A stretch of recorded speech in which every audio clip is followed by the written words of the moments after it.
I'm Andy Nelson은. I'm one of the re-recording mixers on Wicked, and I handled all the music, the dialogue, and the vocal tracks, along with John Marquis, who handled all the sound effects and sound design work. My role essentially is to make sure that I can try and tell the story the best way I possibly can for the director. The storytelling aspect is crucial, and the emotional impact of scenes is crucial. And my job, I feel, is to try and make sure that we find those, we hang on to them, and hopefully elevate them all. Now, I had seen Wicked on stage, and I remember at the time turning to my wife and saying, after 10 minutes, saying, this is like a piece of cinema. It's going to be phenomenal when this makes its way to film. Never imagining I would ever be involved.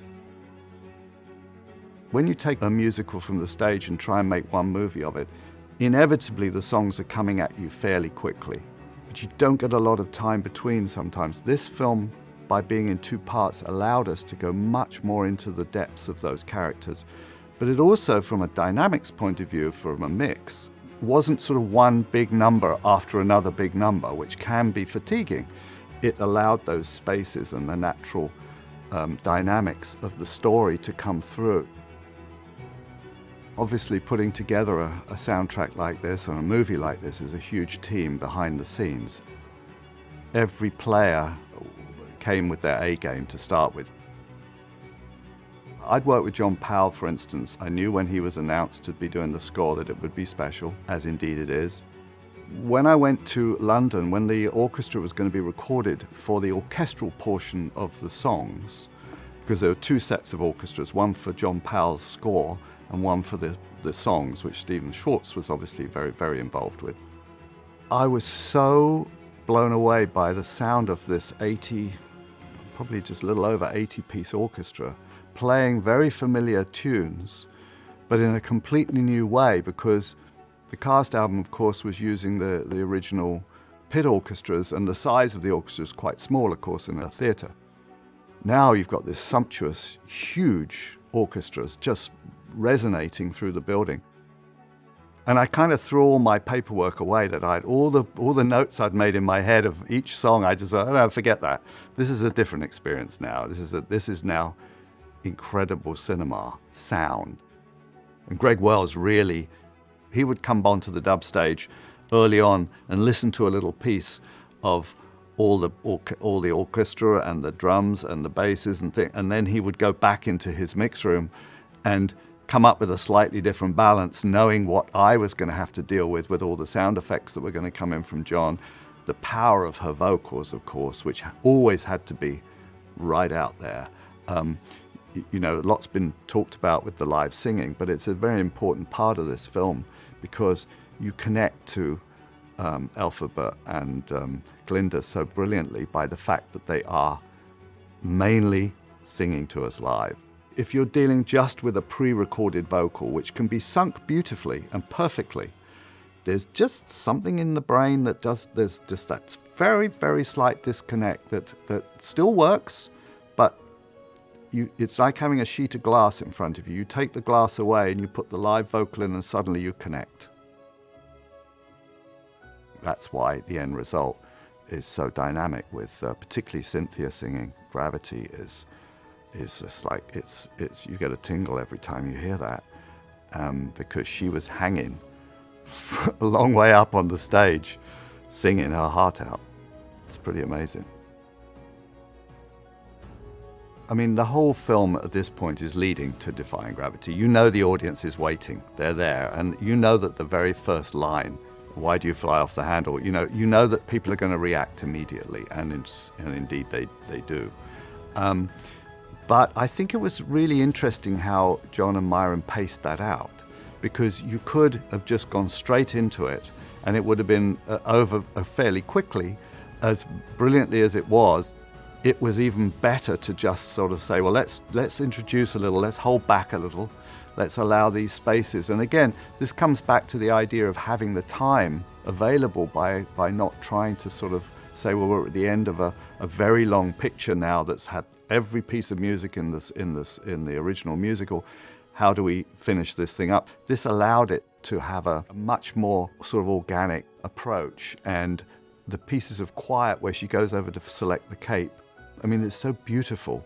Gravity itself, was all about dynamics. It's all about the end of the movie and how do we get this incredibly intimate moment when Elphaba has the tear and she's putting the cape on. I mean, it's so wonderful between the two of them. You can hear a pin drop at that moment. It's so beautiful. But you're about to launch into something giant. So again, building those dynamics was the fun part. And we were all on the same page. And nobody was saying, well, what if we do this? Or what if we all wanted this sort of same end result. So I think it was everybody pulling in the right direction at the right time. One thing I do as a mixer on a musical, I mix the dialogue and the vocals at the same time. I don't treat them as a song. I treat them as one piece of storytelling. Whether they're talking or singing, it doesn't matter. They're conveying lyrics and story to us. So I actually balance that with the music on, but kind of low, so that I can really concentrate on how they're sounding, what sort of space they're sitting in, if I'm creating a little bit of a larger space or a tinier room, so that they're all uniform together all the time. And then I introduce the music into that. When you're mixing, it's a subjective medium. There's no right or wrong in mixing sound. It's what do you feel? What do I feel? What do you think of that? Do you like that? I don't like working in a bubble. I love to work with a collaborative team.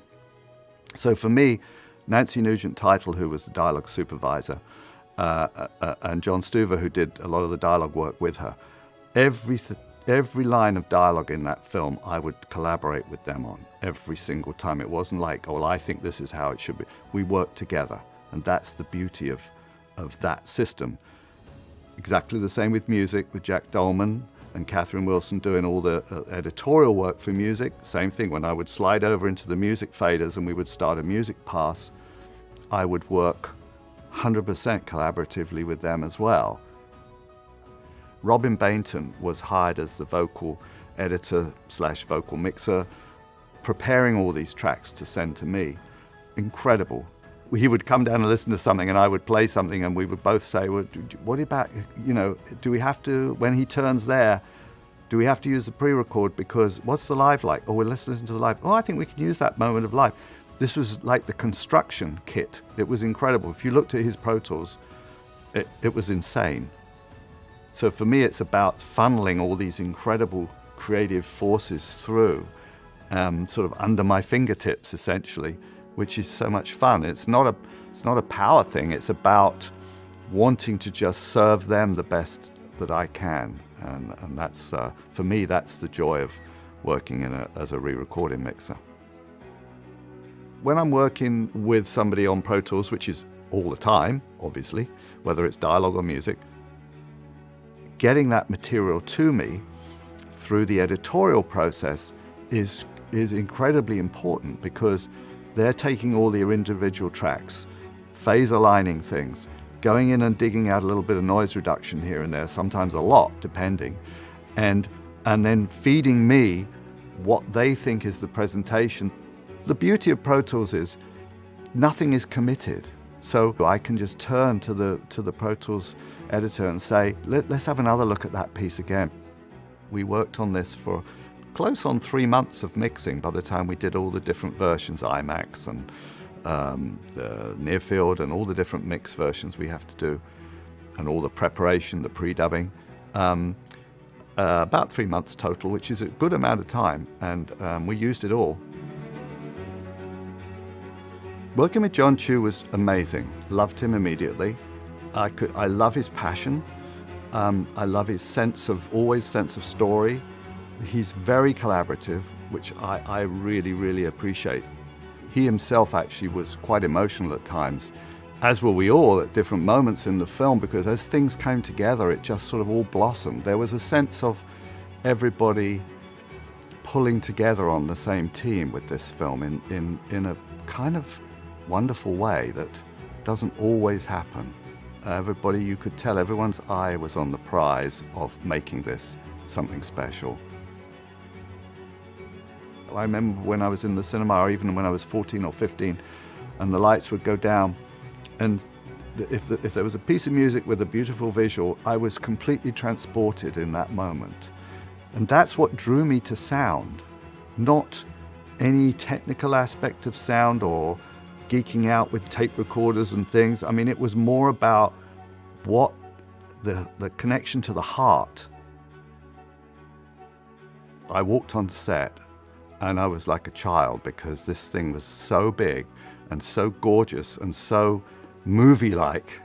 There was no sort of special effects, green screen. This was it. This was inside this incredibly large shooting stage.